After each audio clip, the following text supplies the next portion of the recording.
କୋଉଠୁ ଆଣିବି ଏତେ ପଇସା କୋଉଠୁ ପୁରେଇବି ମୁଁ ତ ନିପାଲ ଲୋକ ବାକି ଦଉଛ କାହିଁକି?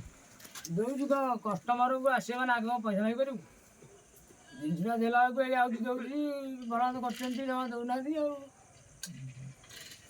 ଆଜିକାଲି ଦୁନିଆରେ ମଣିଷ ଚିହ୍ନିବା ବହୁତ କଷ୍ଟ।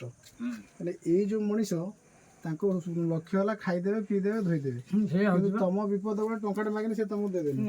ଦୋକାନର ତମେ ଟଙ୍କାଟେ ପୁରେନି ଟଙ୍କାଟେ ବାହାର କରିବ, ତାପରେ ତମେ ଜଣେ ହ୍ୟାଣ୍ଡିକ୍ୟାପ୍ ଲୋକ, ତମେ ଏଇ ଯେଉଁ ଆଜି ଏଇ ଯେଉଁ ଗାଁର ଯେଉଁ ଲୋକଙ୍କୁ ଦେଇଦେଉଛ ତମେ କାଲି ଗୋଟେ ଅସୁବିଧାରେ ପଡ଼ିଛ ତାଙ୍କ ଘରକୁ ଯେଉଁ ଟଙ୍କାଟେ ଦେବେ ନା? ଦଉନାହାନ୍ତି ଫେରେଇ ଦେଉଛନ୍ତି।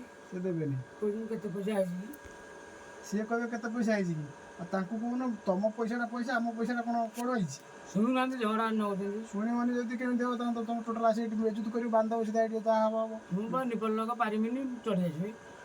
ବେପାର ଲୋକ କଲେ ଯେ ଭାଇ ଦେଖନ୍ତୁ ଜଣେ ହ୍ୟାଣ୍ଡିକ୍ୟାପ୍ ଲୋକ ତା ଦୋକାନ ପୁରା ଫାଙ୍କା, କିଛି ନାହିଁ ତ ସିଏ ଜଣେ ବେପାର ଟଙ୍କାଟେ ପୁରେନି ଟଙ୍କାଟେ ଖାଇବ, କିନ୍ତୁ ଲୋକ ତା କତରୁ ଲକ୍ଷ ଲକ୍ଷ ଟଙ୍କା ଖାଇ ଦେଇଛନ୍ତି, କିନ୍ତୁ ଦବାର ନାଁ ଧରୁନାହାନ୍ତି। ସେ ଯେଉଁ ଟଙ୍କା 50 ଟଙ୍କା ଖାଆନ୍ତୁ 10 ଟଙ୍କା ଖାଆନ୍ତୁ ଯିଏ ବି ଯାହା ଖାଆନ୍ତୁ, କିନ୍ତୁ ମଣିଷ ପଣିଆ ମଣିଷ ଭିତରେ ରଖିବା ଦରକାର। କିନ୍ତୁ ଜଣେ ଟଙ୍କାଟେ ପୁରେଇଲେ ଟଙ୍କାଟେ ବାହାର କରିବ, ତା ପାଖରେ କିଛି ନାହିଁ, ତାକୁ ଯଦି ଆମେମାନେ ଏଇଭଳିଆ ହଇରାଣ କରିବା ତାହେଲେ ସେ ଲୋକ ଚଳିବ କେମିତି, ତା ପରିବାର ପୋଷିବ କେମିତି?